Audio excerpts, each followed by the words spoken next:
Welcome to Natural Habitat Adventures, Daily Dose of Nature. I'm your host, Sunny Vanderstar. Today's topic is a changing subarctic, reflections from 5 years of guiding in Churchill. And it will be presented by our fabulous Nat Hab expedition leader, Kristina Disney. Kristina, thank you so much for being here today and welcome back from Churchill. We can't wait to hear what you've got to share with us. Let's go ahead and dive in. Thank you so much, Sunny. Hello, everyone, and thanks for joining us as well. Yeah, I only just got back. I think I've been back in Victoria for 72 hours, maybe. So trying to re-gear and switch back into university mode, but my head and my heart are still kind of hanging out there in Churchill, so it'll take a while to bring them back with me. Before I get going, I need to sort of address this a bit because I would normally never put a photo of myself as the sitting screen. It's a bit too, or the waiting screen, excuse me. It's a bit too egotistical for me, but I was trying to think of one picture of what I would want Churchill to be, and I couldn't do it. And, I couldn't pick one to sort of have this welcome screen. And so I actually reflected on something a guest said to me. So Lois, if you hear this, this is directly because of you. One of the comments she said, because I talked about it with my guests, how this had been sort of 5 years of working up there and seeing those experiences and those changes in the landscape and the people, but definitely a lot in myself. And so I realized she made this comment and she paraphrased someone else's quote, so I'm going to rehash it probably less smoothly, but that we think we travel to learn about other places, but truly we travel to learn about ourselves. So even in making this presentation and just reflecting on the years I've spent guiding, it's really been a window into how much I myself have changed. And yeah, it's been beautiful to change with that place and to use it as sort of a touchstone for myself. So I'm very excited to share these memories with all of you.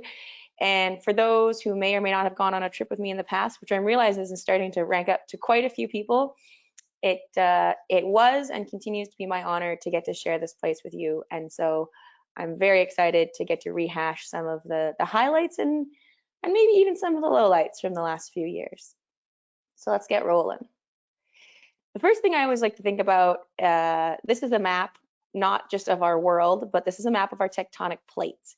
And I know this seems maybe a very strange jumping off point, but the reason is because time is a very fickle thing. It changes our perspective, really can reshift how we think about that. And this is what I want to drive home, is that if we were to go back in time 1 billion years ago, that red star in the top corner, that's where Churchill is now. But if we go back 1 billion years ago, our Earth looked very, very different. And in fact, Churchill was hanging out where that red star is over at the equator in comparison to where we are here today, right? And so 5 years is a very narrow window compared to 1 billion. But again, the passage of time changes our perspective of how we see these things. So I hope you keep that in mind in your own lives too. It's that everything is always changing, and we as ourselves just get these little snapshots of things, and how we understand them is always about the context, the time frame, the place within which we use that understanding. Now, the first thing, I'm going to correct maybe one thing out of this. It's a small nuance, but it's a very funny guiding nuance, which is that guides usually don't speak in terms of years. I think the presentation says 5 years of reflecting. We speak in seasons. We're kind of like those migratory species that we follow around the world. And the reason is because for us, our seasons are very different. In a year, we might be in 3 different places and 3 different ecosystems. And so there's a certain amount of, I'm going to be a bit funny here, but like vagabondness that still exists in guiding culture. And I think that if you were to put the type of people who become guides today, if you were to transplant them into different areas throughout history, we would have been the frontiers people, we would have been, riding the horses on the plains. There's this kind of like nomadic nature, no matter what culture you go to or what era and time, there's people who don't quite fit in the same box and tend to need to move around and flow. And so the seasons of my life, as I measure them, as many guides do, I just wanted to give a shout out to our sort of the culture of people who make up guides. And the work we do to bring other people into those realms and into those ecosystems. The second thing I want to bring up about it being seasons is that I have spent 5 falls in Churchill, and I like to think I'm getting to the point where I'm starting to know what I don't know. That's what I would can honestly lay claim to. There are 3 other seasons. Actually, if we were Inuit, there would be 5 other seasons, depending on how you were going to look at it. But the point being is that Churchill is a very different creature the other times of the year, and I can't speak to her behavior or beauty for then, but I'm starting to really understand her fall. And it is a really fantastic time with a really stark change between like life and color and then cold and Christmas. And every year I just catch these shifting windows depending on when my contract is, how our climate is that year. Changing trends are different from year to year. And so that's the season I'm going to speak to now. And there is much more to be noticed. And so I've seen different falls, but I haven't seen the full changing of the seasons up there. And I talked about it, I think, a little bit, or I hoped it was included in the intro to this presentation. The idea that noticing your environment, because really that's what it is. Once you go back to a place, in science we'll say it fancy, we'll say monitoring, right? I run a community monitoring project here in my Nat Hab life, in my academic life. But what we're really trying to get people to do, and what I'm going to blatantly hope that you all gain from this presentation, is that to notice, to think, to learn about your environment, and to start seeing the cues. So this is where I grew up. This is not Churchill. This is in southern Saskatchewan, and this is my home. I lived there my first 18 years, and I knew that place in and out. But one year in my undergrad, I went back for a summer, and I noticed something I never noticed before because I was working for parks at the time, and I worked in one valley, and I watched the exact same hillside change through all of the prairie flowers. And I knew them all. I could have told you what they were before that, but I'd never just been in the environment and continually been there long enough to actually see it go through these phases. And so I think that's a big disconnect we have with a lot of our environments today. Yes, we live in them. Yes, we think we know them, but we've almost stopped phasing our lives with theirs. And so this this reconnect that I think is so important that a lot of us are chasing. We go to other places and we get these snapshots, but my big invitation is in your own home, start picking something that you notice, if not every day, every week, right? How deep the snow is in your backyard, or how much your tree has grown. There are these things that are changing around you, and it's amazing if you start connecting those little pieces, how you can then connect it up to the rest of the world. So there's my big invite. We'll actually start talking about Churchill. So I actually started, well, backtrack, excuse me, in 2018, which I realized the math doesn't check out there, but there's a COVID year that will explain how I have 5 years and not 6. And this was my first introduction as a Nat Hab employee. They sent me this big bag of clothes that I was going to be wearing, and it was exciting and also intimidating. I will fully admit, but I made it to Churchill. I got off the plane just like everybody else. And for me, it was the first year was making all of these things that were two-dimensional, these things written on paper that I'd been reading and studying about, and making them a reality. So this is a map of Churchill, and I know it's very one-dimensional, but that's kind of the point I like here, is that this was my first year of Churchill. I really did only understand its very basic bone structure. Those black lines are the roads. There's really only in total probably less than about 40 or 50 kilometers of roads. The river comes up on the peninsula. That's where our whale is here in the middle, right? And this is where all the bears are being funneled to. We've got the airport, and then over here underneath our Explorer with their spyglass, that's where we spend most of our time on the rovers. And so this would be the place that I would come to, in a strange way, call home for the next 5 falls of my life. I will admit there were some things that took a lot getting used to. One thing I really struggled with my first year was the lack of freedom.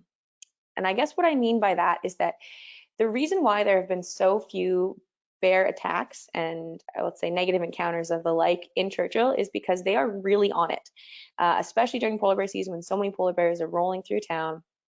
You don't just go freely walking willy-nilly. There's an area that conservation controls. Locals, if they are going out, they actually do carry a firearm for their own safety. And again, there's a lot of things about that. So for me, who loves to just go and like climb through rocks and dig in nook and crannies, I wasn't allowed to just go explore on the other side of the sign. And it just chafed at me. that there was this whole world there that I could see but not interact with, which was very unlike me because normally when I go to a new place to work, I'm looking at lichen under magnifying glasses, I'm digging up moss, I'm digging in all little holes looking for little critters. It's my favorite thing to do. So it took a lot to get used to, and now I am used to it. But I see my guests even now when they by the end of it they're a little restless, and you do get restless. But again, remember that's a season of Churchill. There are other times of year where there is a lot more mobility and a lot more freedom. Just when the bears are there, we respect and give them priority. The other thing that really grew my first year was my love of Inuit culture.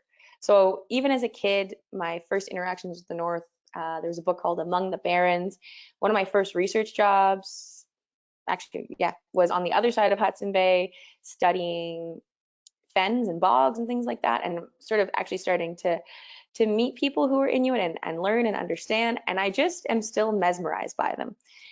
These are some photos from the Saanatac Museum in Churchill. And one just shows, how pansy us Southerners are. There's that little kid in the igloo with his dad, and the kid is unclothed, right? And comfortable. That igloo probably temperature is just above freezing, right? But again, if that's the environment that you grew up in, you're just a very hardy people. The other thing I sort of became fascinated with was tattoos, which I guess I never thought about it, but all cultures, not all, many cultures have tattooing. So of course, why wouldn't the Inuit as well? Um, and this notion of, these patterns that are tied to your family, and for women, these were traditional ones, and a lot of it was lost. And it's only been in recent years that people are starting to bring back some of these traditions. And so it's really beautiful to see sort of history reconnecting itself up there. And of course, there was my very first polar bear that I ever saw. You can't forget that moment. There's me making a very silly face in the truck, which I did have the window rolled down, and I think I was like a little hesitant about that. But either way, it was the first bear. We've come a long way since then. I have not kept track. If anyone is curious, I have no idea how many bears I've seen over the years. You learn over time that it has nothing to do with the number. It's all about the quality time that you spend with them. This is also something that occurred in my 2018 season, and I imagine this is a sentence that probably confuses many people. So this is the Seaport Hotel, which is actually it's the only hotel that stays open all year round, and restaurant. The other one's closed down seasonally. And this was the banner they had in front of the hotel when I arrived. It said the hostages are free. I should say this came out halfway through when I arrived. Now, what this is in reference to, no one was being held hostage by the standards what you're thinking of. But it has to do with this. So the railway in Churchill was developed in 1929. This is a really old photo of the men laying it down. They were working at about a mile a day at below zero. That's Fahrenheit. So that's about -18 Celsius. Very, very cold weather. And so this railway has not only been a point of political contention for Canada and Churchill, but also very emblematic of the prairies and resource development. And it's a tale that's being told. That was 1929. So we're almost 100 years later, and it's still a very active tale. So what do I mean by that? Churchill has a railway because the prairie provinces wanted, so when I say prairie provinces in Canada, that's Alberta, Saskatchewan, Manitoba. That's our breadbasket. That's where a lot of our grains are grown. And they became provinces in the early 1900s, but one of the deals was that they wanted their own railway access out to markets, Europe, Asia, etc. And so when they signed on to become provinces, the federal government agreed that they would get this railway built.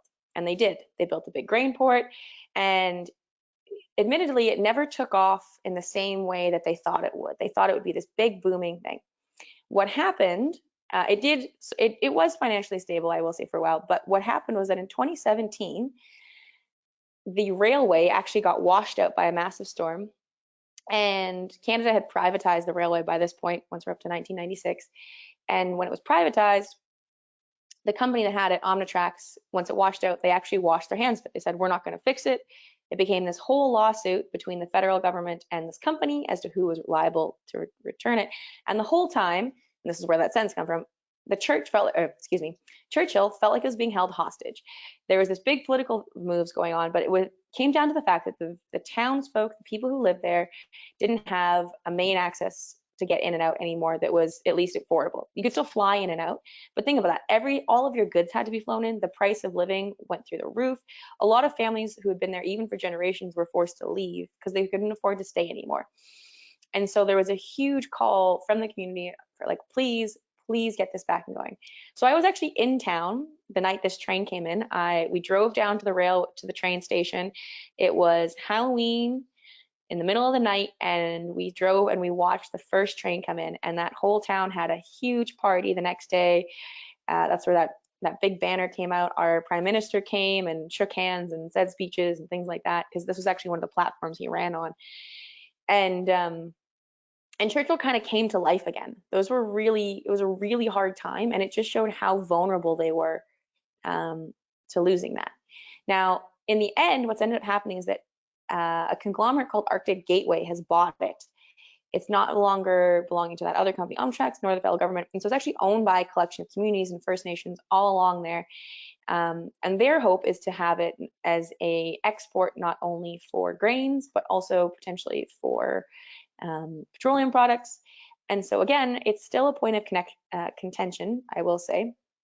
But the other thing I would say is that if the port grows the way that it has, some people hope it will, and again, this is thinking about different effects of climate change. So we're getting less and less sea ice duration, which means that opens up the time period that the port can be active. And so tourism really has been keeping Churchill alive since the military left there in the 70s.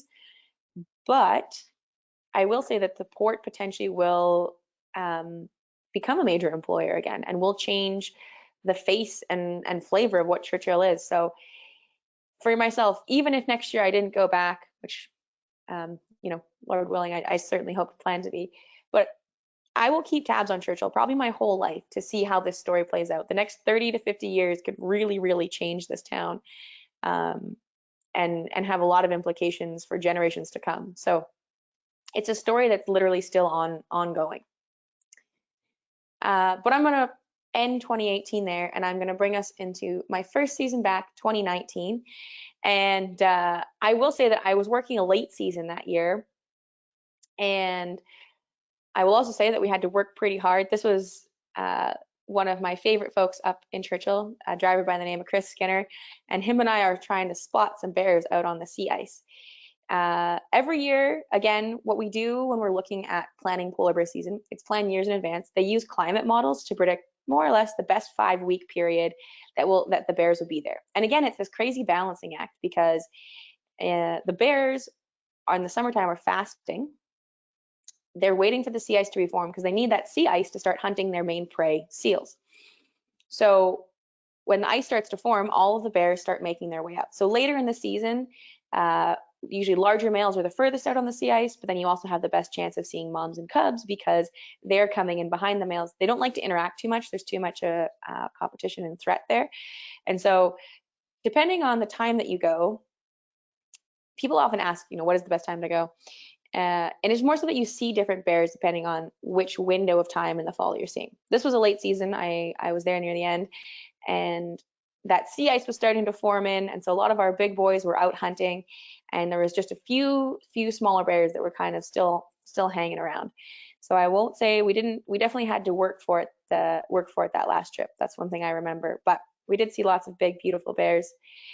The other thing with that sea ice that I want to point out is that, and hopefully this will catch up here soon, is that sea ice is not flat, right? So we get this notion that we think about ice, if we're from anywhere else in the world, if you don't live by the Arctic Ocean, as ice is this flat thing that forms over water.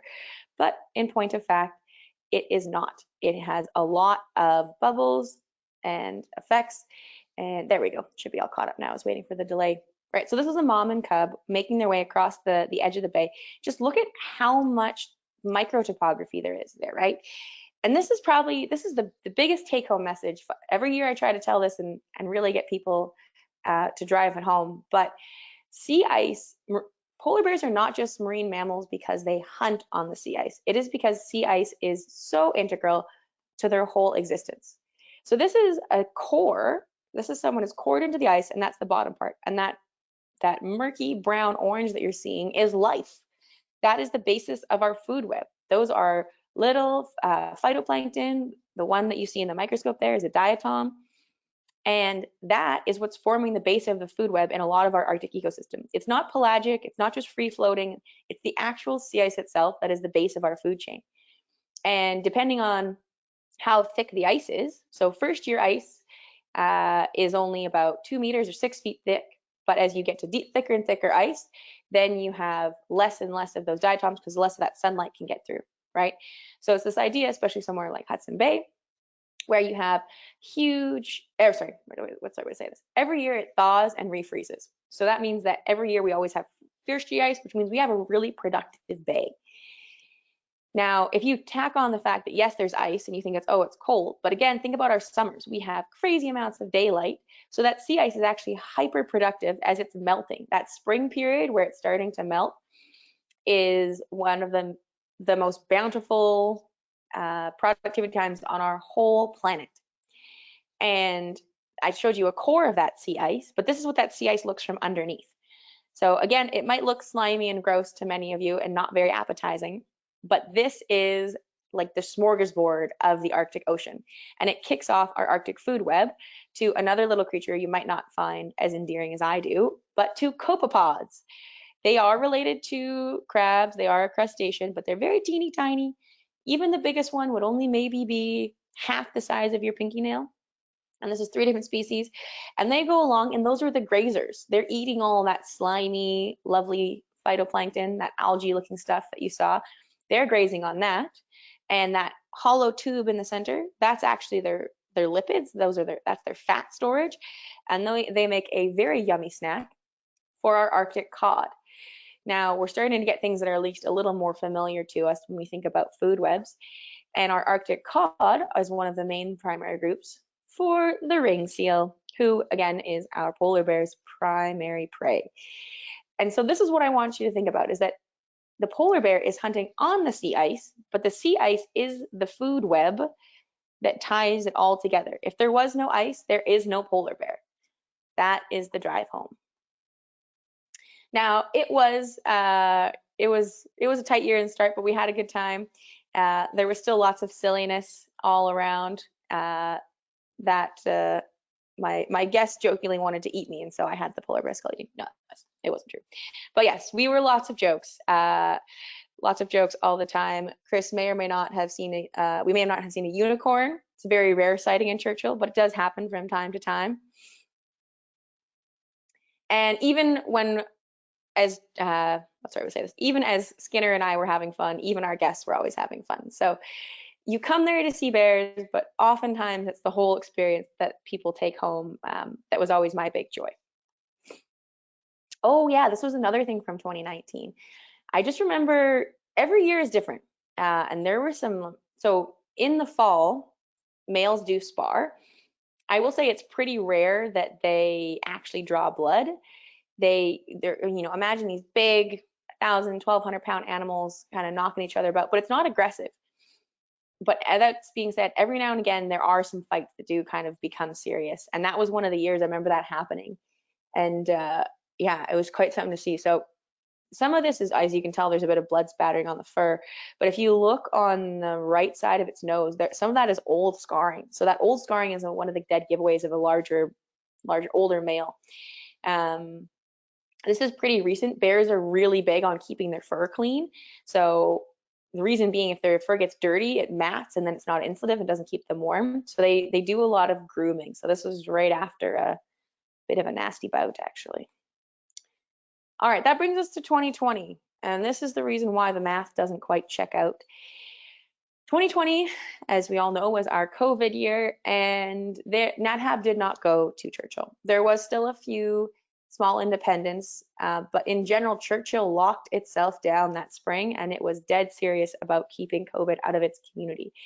Remote communities are extremely vulnerable, and then you have the vulnerable populations within them, right? They don't have access to the same amount of healthcare. If things get really bad, people have to get flown out. And so that whole town just locked itself down and did its best to take care of each other for the time that they had. And they did pretty good. They didn't have any COVID cases for quite a long time. Of course, again, after months it did sort of, some of the rules relaxed and some of that came to be, but I think it was really impressive actually how they managed it, and the smiling faces that we got to see when we eventually did come back for 2021 all made it worthwhile. But it definitely was different. When we did come back in 2021, there were some rules that we changed, and some of them we've even actually kept because we realized that it created a healthier relationship with the, like, many people there do work in tourism, but also lots of people don't, right? Also lots of people are just going about their daily lives, and tourism is a part of that, but maybe not something they want in every day. So I know one of the rules, at least I certainly have kept, was there's the grocery store in town, which is actually, you might think it's funny, why would I just go to see a grocery store? But everything that you can get in that grocery store, you can buy everything, including literally the kitchen sink. It's more like a general store. The prices are very different than what you would be used to seeing at home, regardless of where you would call home, I would say. And so I used to take people in there just to kind of show them around, just to get them right. And then after COVID, they actually asked if there was a few spaces, or sorry, during COVID, should say, they asked if there was a few spaces where we just didn't take groups to, and just to kind of make some more solid lines between local lives and tourism lives. And so people still are still welcome to go. I don't take my group as a big sort of whole big group. I let people kind of go and trickle in if they're interested. But yeah, there's just these little things that have stayed, and I think that's true of everyone's lives, right? The world has in lots of ways gone back to quote unquote normal, and in lots of ways there are these legacies. Some are good and some are bad, and some are neither. It's just a change, and I think that's as true here as anywhere else.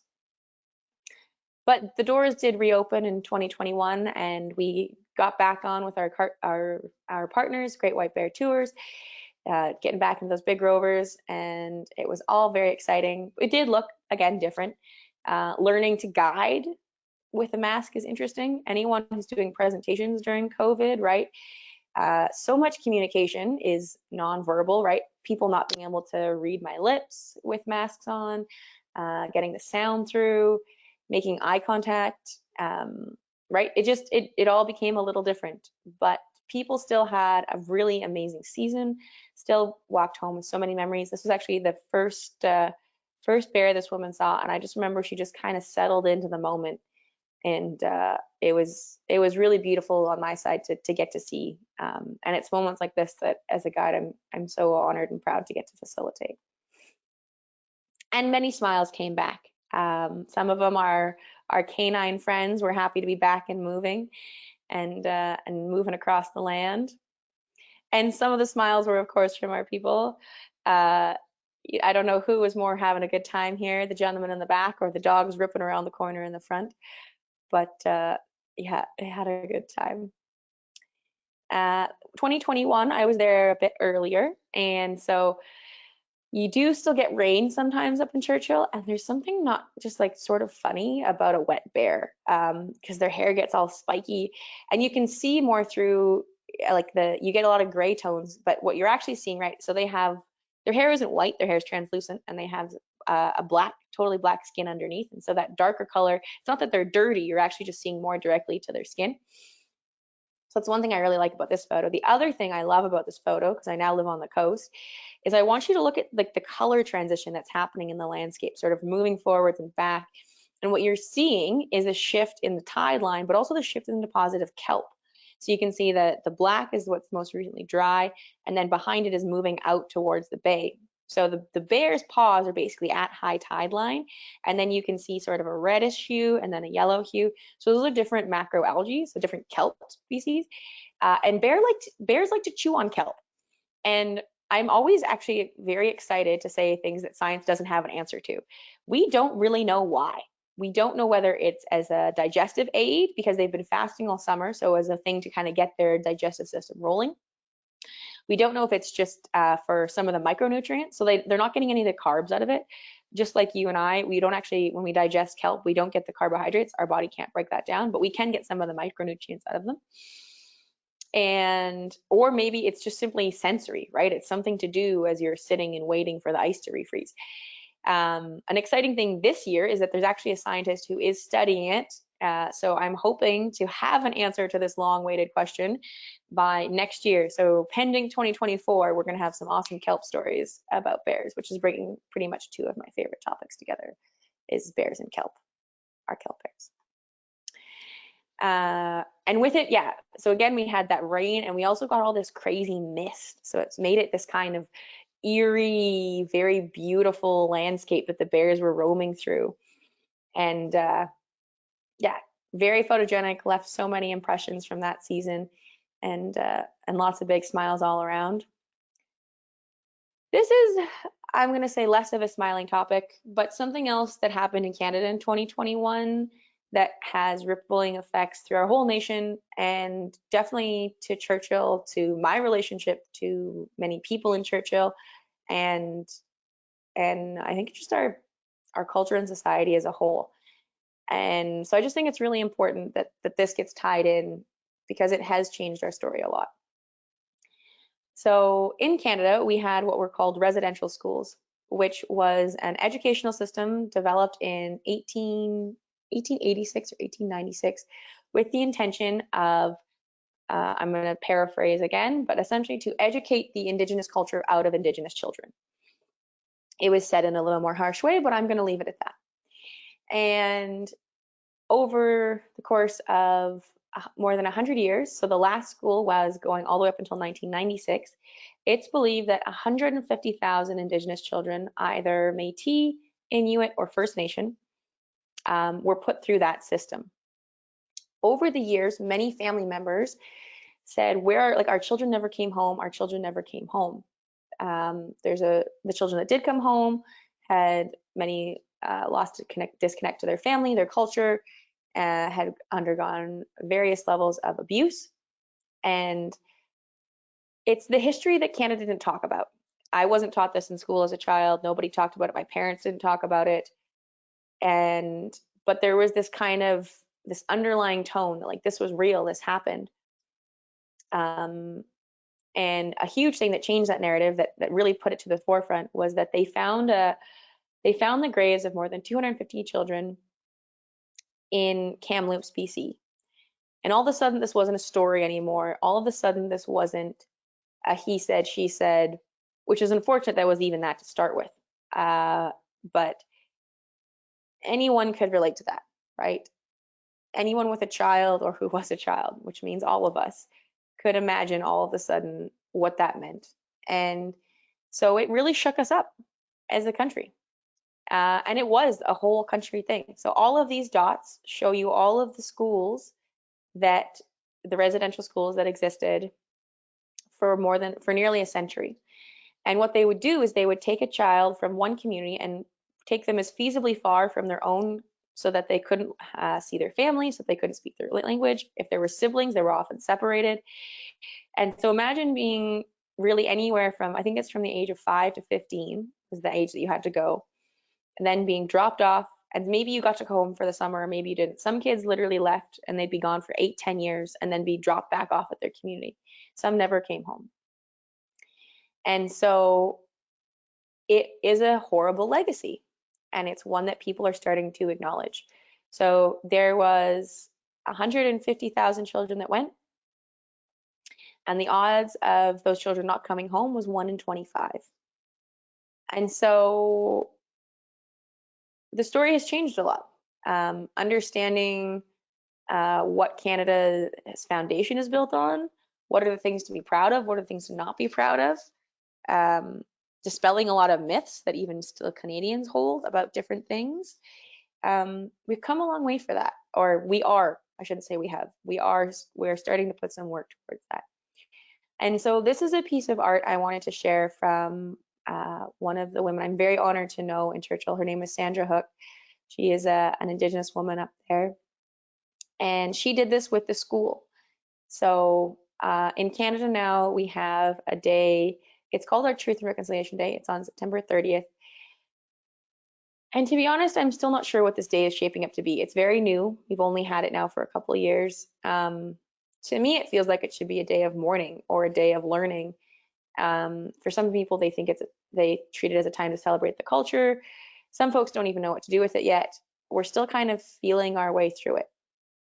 But I think either way, it is putting aside time to acknowledge what's happened and that work needs to go forward to support that. So what she painted here, I'll just quickly go through, is the turtle represents Turtle Island, which is North America, and the 4 colors represent the 4 medicines. And orange is, I won't go into it now, but it's the color that we use to identify sort of supporting Truth and Reconciliation Day. And each one of those little pieces of art is what Truth and Reconciliation Day means to the children. And then the handprints are the children at school. So it is part of Churchill's story, and it's part of all of our story now. And it's been really exciting getting to see some pride going back into different cultures. One of the operators we work with, who runs the dog sled tours, Wapask Adventures, right? Very proudly Métis, very proudly sharing that heritage, which was shamed, unfortunately, for a really long time. And so, and especially people of my generation, starting to see it wake up and want to be there and want to learn language and changing that story.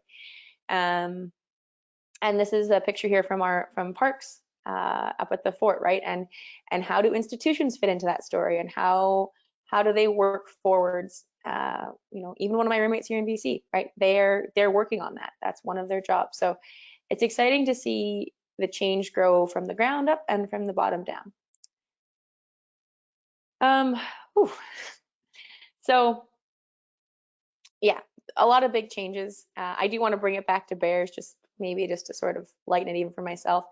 These are a couple males, and I'm going to tell you here in a moment that they are going to spar. But again, maybe this is about looking at perception. So it's very intentional that we say bears are sparring this time of year and not fighting. The reason why we say that is because they're not trying to hurt each other. They might look like these big monsters going at one another, but they're actually extremely gentle. And yes, I did say that sometimes it does get out of hand, but I think the same can be said of any siblings or, you know, fighting with your friends as a teenager. But, you know, when they stop, one will stop. Sign of submission. It really is a time of play for them, right? And it's something absolutely astounding to get to see. Doesn't happen every trip, I can tell you that for sure. But it is a really beautiful thing to get to be there to experience. We actually had someone come with us on this trip who's been a local. He's one of our drivers. Actually, I just seem to know a lot of Chris's, don't I? Another Chris. He's lived there his whole life, and he came out on the rover with us. We had a guest. It doesn't really matter. It worked out that he could come out. He could join us on the rover. And he saw sparring bears for the first time, and he's lived there his entire life. So think about that for folks who do come and travel and get to experience these things. Some of these experiences are sort of held outside of even those who live there, just because of the nature of how we protect these bears. And so keep that in mind, that it truly is an honor, and it is something special to get to see. And I love the way that people take that home in different ways. This guest here, this woman, I loved it. Whenever we stopped long enough to kind of settle into a spot, out came her notepad, and she just started, and it wasn't even the bears she was sketching. She was just really mesmerized by the landscape. And it was such a good reminder to me that everyone sees the landscape with different eyes. And one of the things I work so hard to go to send people home with is how I see it. Because I've had years of training. I've spent 5-6 years before any of this work working all across Canada's north. And the way I see it, I've learned, is so drastically different from anyone who just comes to visit. Where you see isolation and desolation, I see life, I see diversity, I see like growth and humor and play, and so my hope is always to impart that on those who come. This is just a very funny photo of someone who I wanted to give a nod to. So this is a fellow by the name of Bill. He has been one of our rover drivers for 20 years, and he retired this year. We had the last farewell for him. And he looks a little grumpy in this photo. Jokingly, he dresses up as Grumpy, like one of the 7 dwarfs sometimes. So I'm allowed to show this. He'll be okay with it. So many of you will never meet Bill, but I wanted to take a moment to give a shout out to 20 years of such an amazing coworker and inspirer of beautiful moments. Bill really worked. I don't even say worked. Bill really cared that people went home with memories that stayed with them. And that was always something beautiful to work alongside. And 2022, again, a good year of perspective, right? So this photo always cracks me up. If you look, those two people at the top of this rover have these massive lenses, and they're pointed at us trying to take a picture, because I think there's actually two bears here in this moment, and they were trying to take a picture of our bear, and here we all looking at them, and you're trying to tell them like, look down, but you have to be really quiet because you don't want to spook the bears. So remember, always look around, always keep noticing. Don't get tunnel vision. The world is a great and wonderful place.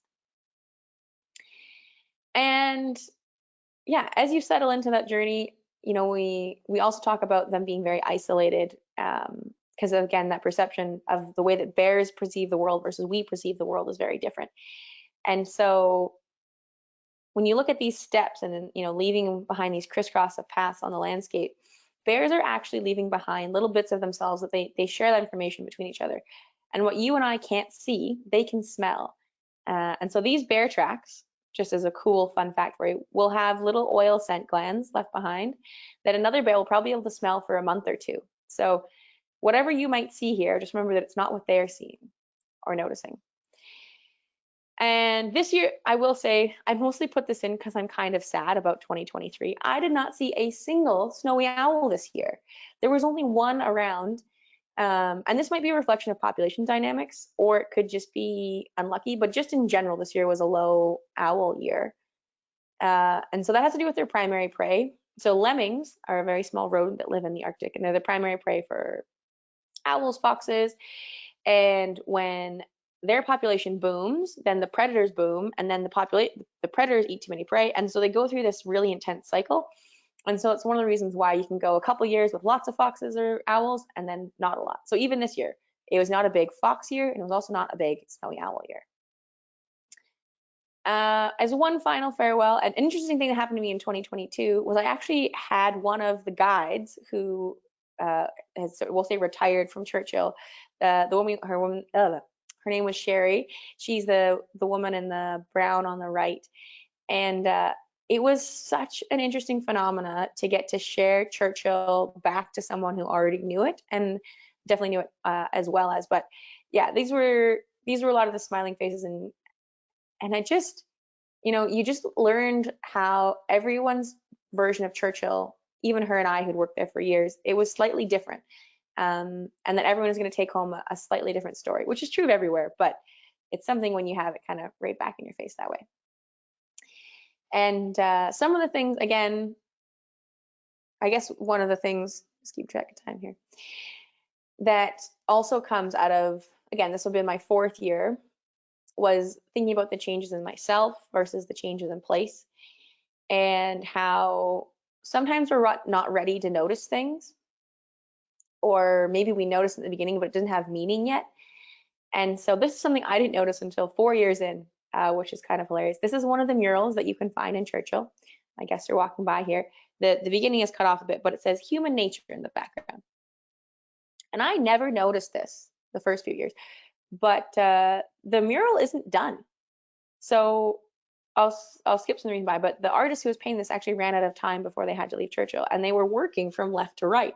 So if you notice the detail of the mural, it's highly detailed, and then as you get to the right side, it's very sort of single dimension because they never finished it. And I worked there for 3 years and never noticed that. And then when I was sitting there one day and I was working with another guy, and they're like, yeah.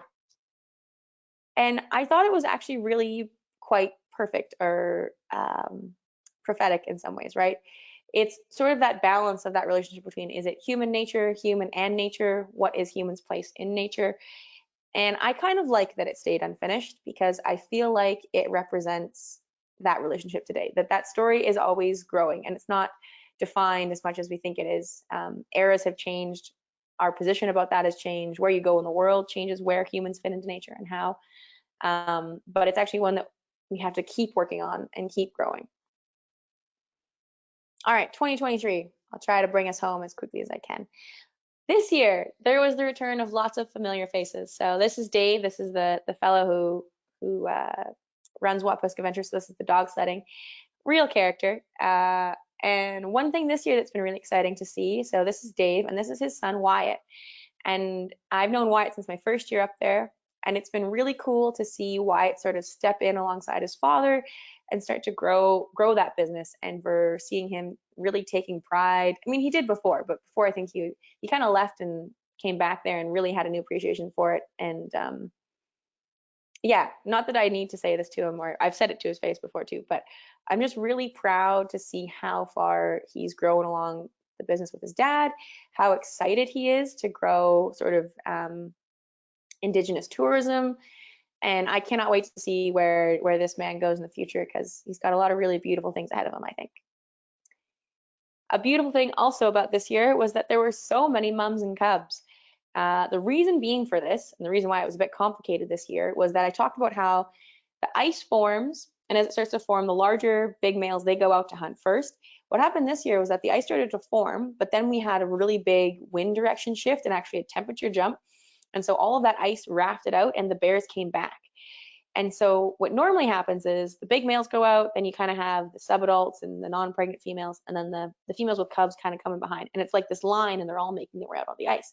Well, when the males came back, it became this like intense, I don't even know what to call it, like chess game of all of these bears, because all these bears that are normally much more spread out were all of a sudden in a much smaller area and trying to avoid each other. And so it was really cool getting to see moms and cubs. It was also really hard on our side to watch them be so stressed out by all these males and try to avoid them. Moms were running, taking off. Their like cubs got separated. It was hard to see. I'm gonna be honest. It was beautiful though. But we eventually did get snow coming in. This is a whiskey jack. It's the only thing that all Canadians will agree on. This is one thing I think is funny. Everyone's like, oh, Canadians get along so well. There's a huge like East-West competition and things like that. But this is finally Canada's national bird. It got voted on. It's the only bird you can find across our whole country. And so it's our true Canadian bird. You can either call them whiskey jacks or gray jays, depending on where you're from. And of course, the smiles were back. Some people, the childish excitement that I love to see on their faces when they go dog sledding, it doesn't matter how old they are, there's just like pure joy emitting from them. The other faces that I love to see on my side are the faces of contemplation. We are taking people in some ways to the edge of the world, and you can kind of see these things sort of fall into place inside them. This was a lovely woman named Lori, and she, yeah, I don't know, I hope her expression says it all, but there was a lot going on for her, and you could see how this was starting to fit into her own world and what she would take home. So it was very beautiful to get to experience. And of course, sort of coming to the end of the close, some very beautiful sunsets and sunrises. I had some guests comment on this year, and I never thought about it before, but they're like, it seems like you have really long sunsets. Like, they're like, for us, where we live further south, the sun is there and then it's gone. And I sort of thought about it for a while, because again, it was something I never thought to question, but we actually do have quote unquote longer sunsets. The reason is because the angle. So the further north you are, the lower the angle is to the sun. So you actually do spend more time at a lower angle. When we get into the dead of winter in Churchill, you can basically put your hand like if you put your hands at a palm wide from the horizon, that's as high as the sun gets. So if you kind of extend it out, imagine that, which means that you would just get these really long twilight sunrises and sunsets. So they're like, are we crazy? I was like, no, you're not crazy. We really do kind of have longer sunrises and sunsets. Again, our mama bears were really on alert this year. You can't see it in this photo, but there was a male that was starting to approach, and this mama bear got scent of him, whipped around, and took off. She was having none of that. Because unfortunately, it does happen that they will attack the females. This was the bear actually that was looking back on her, was the subadult male. This is our very last trip. Oh yeah, there's a couple more things. I got too excited. I was talking too long, but that's okay. There are worse things. Try to bring it all together. Some things that were different this year. So up until this year, I'd seen one seal kill in my previous 4 years. This year, there were multiple.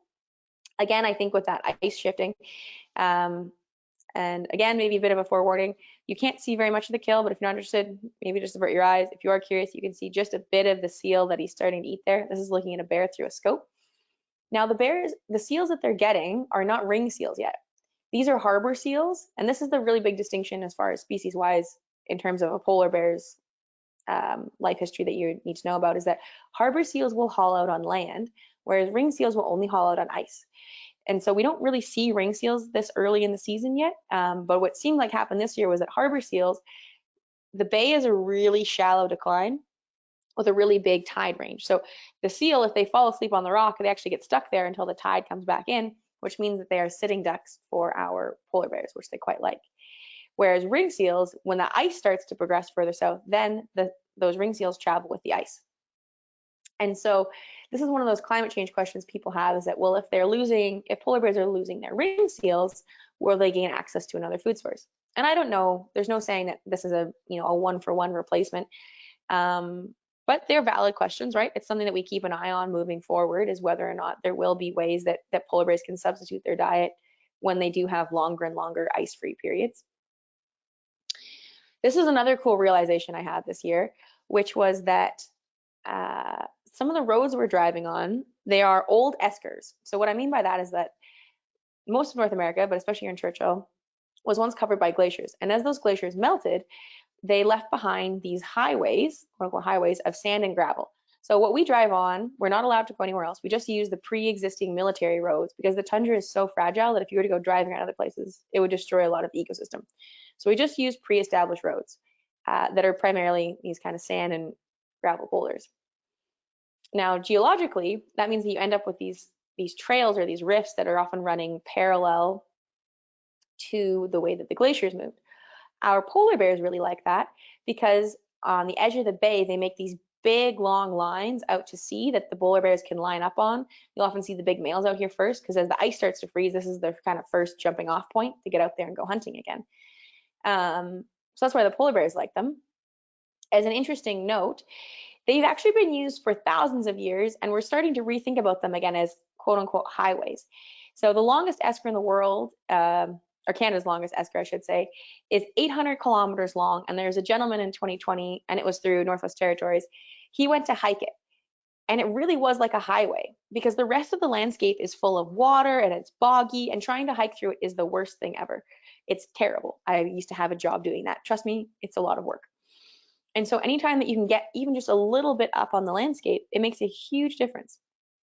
And so one thing that like really clicked into my head this year, even though the passage of time, some things still come to be new, is that these are migratory routes. These are literally highways that have been used by caribou and by people for thousands of years.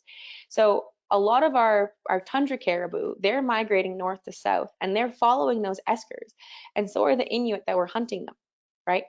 And same as the Dene people who are following them. And so I guess the take-home message was these roads that we're using now, again, it's a small subset, but we're still using the same knowledge, the same geological structures to move across a landscape that people have been using for thousands of years. Pretty much, since the last 12,000 years when the glaciers retreated. And there's something very profound about us connecting your current way of life to a way of life that has existed for millennia.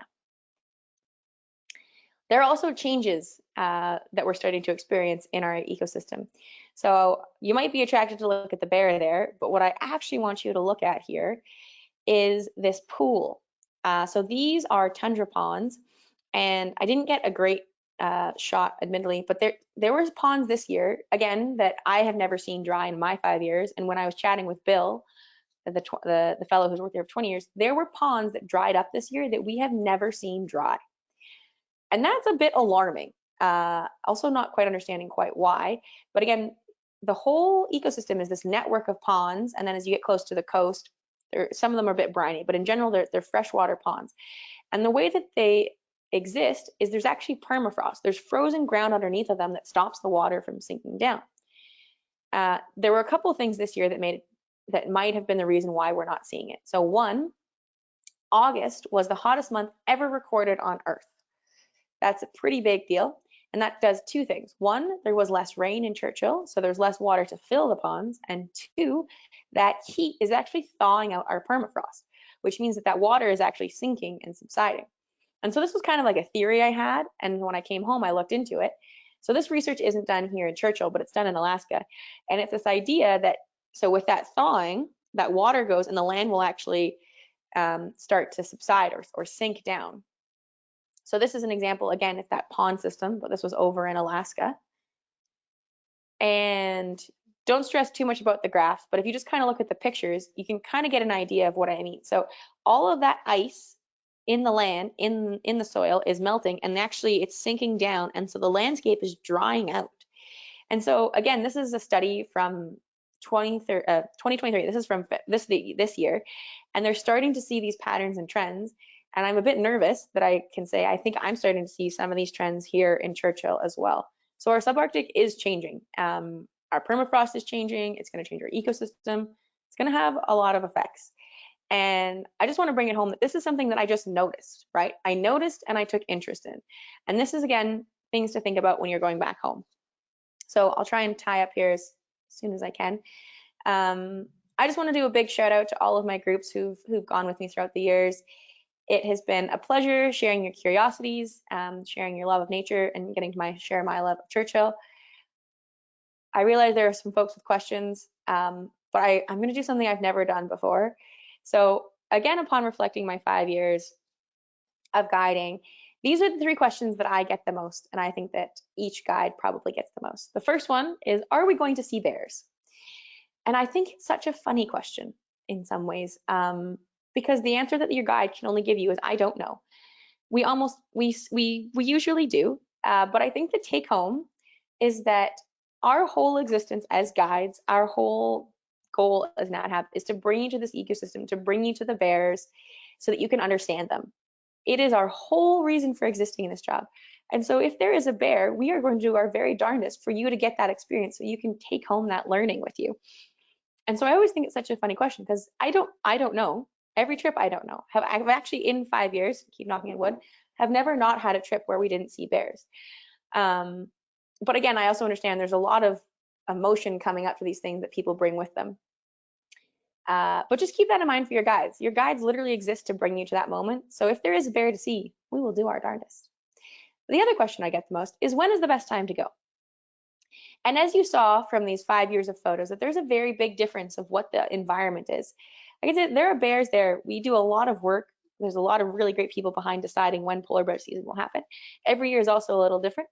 And I have never not had a trip I didn't love, right? Maybe the number of bears that you see is different, but the experience that you get to have is always a different story. And that's how come I keep doing this. Even if I do 5 trips in a row, every trip is different and I can't compare them, right? They are unique and beautiful all in their own ways. And this last question I have that I tend to get a lot, I actually wanted to do a shout out because how many times have you guided this trip? So I've done it for 5 years now. And I'm pretty comfortable. I will tell folks that, or we always tell people how long we've worked there for. But this year was my first year training someone else. And it was so interesting seeing or getting to be on the other side of training someone. And I guess the take home I want to have for my guests is that whoever Nat Hab brings in, they've brought us in for a reason. And we are very, very good at something. Maybe not all the exact very things. Maybe we understand the ecosystem. Maybe we are zookeepers. We all have these threads of the reason why they've brought us here. But we are also all supported by an amazing, absolutely extraordinary team of humans. So when you see me and you see this face on this screen, know that there are 60 people standing behind me as your guide who are making sure that this is the best experience possible. And I can say, when I started, I had an amazing ops team, and my first year was scary, and my first year was hard, and it was intimidating. But my guests had a great time. I had a great time. And it really didn't matter. Every year that I've done this, I've brought something different to the table. And regardless of whether you got Kristina year 1, 2, 3, or 4, or 5, you got the best of me, but just in a different way. So if you are starting a new trip with in Churchill or with Nat Hab anywhere, you can ask your guide how many times they've done this. And for some people, that's a source of reassurance. But what I can tell you is regardless of the years under their belt, those people are there because they are lovely and willing to share, and they are some of the kindest, most generous humans I have the pleasure to work alongside. So regardless of the number of times, don't worry, you're going to be in good hands. These are 3 questions I hope to hear. I hope these are the things that people ask me in the future is, what about Churchill are you going to show me that's special to you? I have 5 years of memory bank of all of these things, and it's so special to me for so different reasons. And that's what I'm so excited to share. It is the bears. Obviously, it's the bears, but there's so much more there that if you just dig at the surface, that's what we're there for as naturalists, to show you our special memories, our stories. Will you tell me about how the bears can spend their best time with us? Right? So we're going there, we worry about the best time to be there for bears, but what if you flip that on its head? What if it's about what do the bears need from us the most, right? And that's a really exciting, if we start looking at things from a different perspective, think about the ways that we can start to change things here in Churchill, but also in our homes. And again, rather than how much time have I done this, how do you measure success as a guide? Ask your guides that. What does their job mean to them? And from that, you're going to learn what it is that they have the most to give and share with you. So I realize I've gone over time, but I just had so much to say, I couldn't help it. And with that, thank you all so much for listening. I hope someday to get to welcome you to Churchill and stand in front of this sign and tell you all of my favorite things about one of the most absolutely amazing places in the world. And with that, I will pass back to you, Sunny. Kristina, thank you so much. I was fortunate enough to go up to Churchill a few years ago, and of course the draw is always to see the bears, but I'm so glad that you focused on the community and really, shared with us all the threads and how they intertwine and connect, and made it so personal. And it was so fun to see some of those faces again and to really understand the culture on a deeper level. So thank you so much for bringing us your unique perspective and experiences. It just makes it so much more alive hearing it from your perspective. And we don't have any questions. We have tons of comments that are just expressing appreciation for your the way you bring us information and basically what I just said, that you just make things come alive. So thank you for doing what you do and for bringing meaning to your travels and helping support all of our visitors to really get the most out of their experience up in Churchill. We're going to leave it there on this side, but I'll pass it back to you for closing comments. Just thank you everyone out there for listening. Thank you everyone who I've ever gone on a trip with, and I hope someday to go on a trip with. It's a true joy to get to be a storyteller and a sharer and a conservationist for a form of occupation. Maybe my one ending note will be, a guest said this to me this year. I think it was Vicky on my first trip. She said, if you love what you do, it's never a day of work. And I actually sat on that for a little bit, and I realized that I strongly disagreed with it. And that is that if you love something, you really have to work at it to keep loving it. And I do love this place, and I keep working at it to keep that love real and alive. And so I just throw that back to each and every one of you. Whatever it is that you love, please work at it. It deserves that. And whether it be place, person, whichever, just do your best to take care of it and its relationship to you. Thanks again for your wisdom and perspective. I want to thank everybody who tuned in as well. Please join us again tomorrow for our next daily dose of nature. You can check out this week's lineup, including registration links, on our website at nathab.com/webinars. We did record today's presentation, and we will have the replay available on our website soon. With that, we'll conclude the webinar. Have a wonderful day, everyone.